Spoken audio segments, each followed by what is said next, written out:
All right, today we're jumping into a really ancient text, the book of Hebrews, to talk about a problem that feels incredibly modern, a crisis of confidence. We're going to see how this text offers a pretty radical shift in how we think about where our security actually comes from.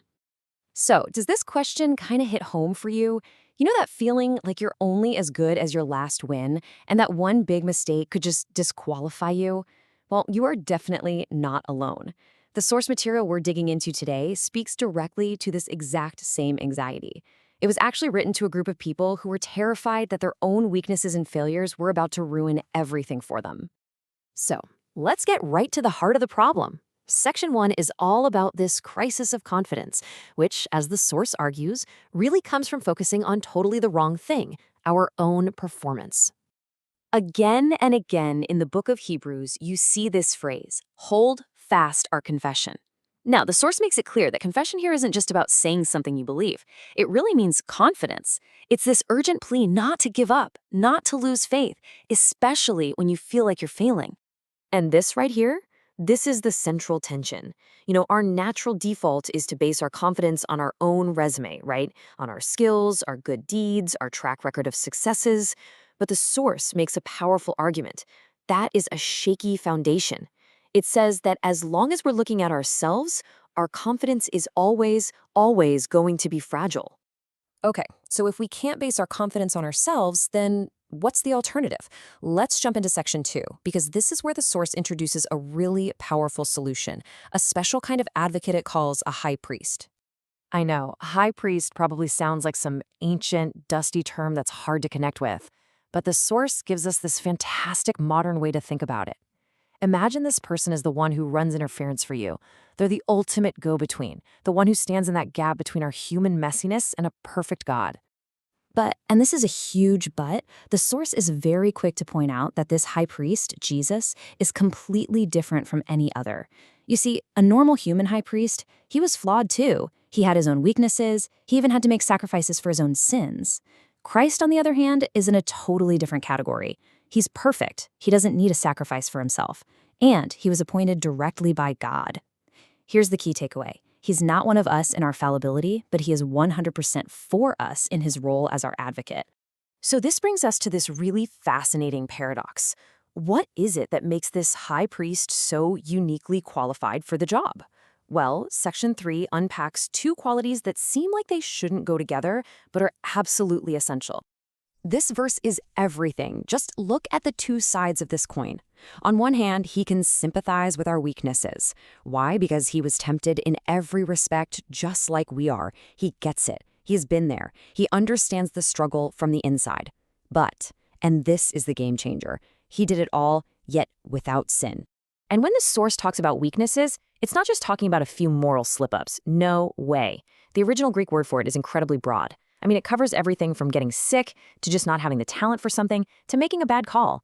Basically, the entire, messy, complicated range of what it means to be a vulnerable human being. And this is such a vital distinction that the source makes. Just experiencing a temptation or having a weakness is not the same thing as acting on it. The argument is that Jesus felt the full gravity, the full pull of human temptation and weakness, but he never once crossed that line into sin. He went through the whole struggle without ever failing the test.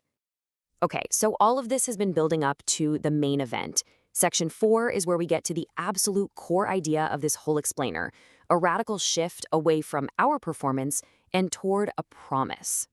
And there it is. That's the mic drop moment. The reason we have a crisis of confidence is because we are laser focused on the wrong performance. We're constantly grading ourselves, right? Looking at our own flaws, our own failures, and just swimming in the anxiety that comes with it. But the source is saying, hey, your performance was never the one that mattered for your ultimate salvation. This chart just lays out the entire mindset shift perfectly. Look at the left side. The basis for all our doubt is always internal, isn't it? My weaknesses, my failures, my performance. But now look at the right. The basis for real confidence, it's entirely external. It's his sympathy, his perfection, and, here it is again, his performance, not ours. And this quote from the source just says it so plainly. Your ultimate standing, your security, your salvation, it's not based on your ability to be perfect. It's totally secure because your advocate, your high priest, has already turned in a perfect performance on your behalf. So, what are we supposed to do with all this? Let's bring it all home in our final section, approaching with confidence. How does this actually apply to our lives? Well, the source gives us a pretty clear path forward. And notice, it's not about pretending you're perfect. Step 1 is to acknowledge your weakness. But instead of letting that weakness drive you to fear, you shift your trust onto Christ's perfect, completed work. And because of that, you can actually draw near to God, not cowering in fear of judgment, but with real confidence. I mean, what a powerful image, right? The very place of ultimate authority and judgment, the throne, is transformed into a throne of grace. And why? Well, the source tells us it's because our high priest, the same one who ran interference for us, is now seated there. And he's not there waiting to call us out for our failures. He's there to offer us mercy and help right when we need it. And that's what we'll leave you with. Just think about this for a second. Imagine you're standing in a courtroom, totally guilty, but the judge on the bench is also your personal advocate, someone who knows you completely, inside and out, and has already secured your total acquittal. How does that change absolutely everything? The source suggests it shifts our entire posture from one of fear based on our performance to one of unshakable confidence based on grace.